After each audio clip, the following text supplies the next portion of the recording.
معاف نہیں کرے گا اس وقت تک وہ حقوق ادا نہیں ہوں گے۔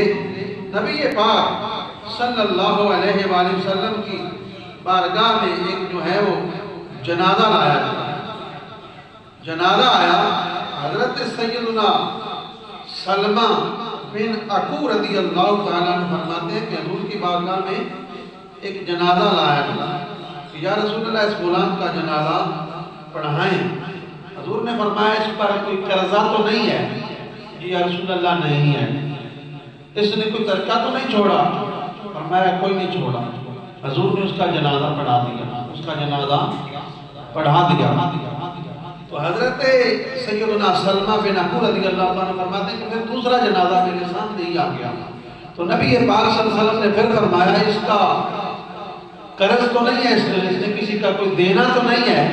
کہا نہیں یا رسول اللہ نہیں دینا۔ ہاں بھائی اس کے کوئی ترکہ چھوڑا؟ جی 3 درہم چھوڑے ہیں۔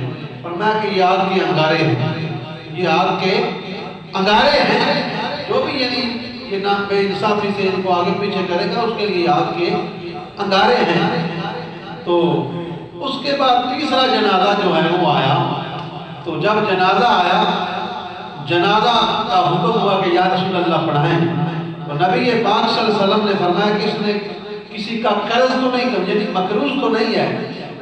تو کہا گیا کہ یا رسول اللہ ہاں اس نے قرضہ دینا ہے، بندے کا قرضہ دینا ہے، اس نے کوئی ترکہ تو نہیں چھوڑا؟ کہا نہیں چھوڑا، کوئی نہیں چھوڑا اس نے کچھ بھی، ہاں مقروض ہے۔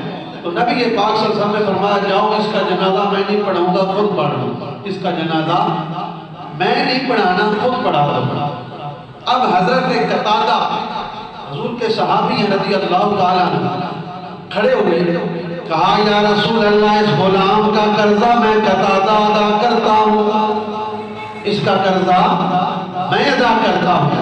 پھر حضور اٹھے، آپ نے اس کا جنازہ پڑھایا۔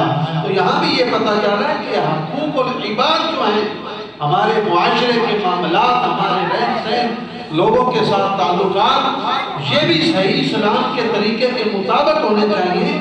یہ نہیں کہ مسجد میں ہیں تو مسلمان ہیں، بیر ہیں تو جو مرضی ہے کرتے پھریں، کسی کا دل دکھائیں، کسی کو کم کریں، کسی کو ذلیل کریں، تو یہ سارے معاملات بھی اسلام ان کی اجازت نہیں دیتا۔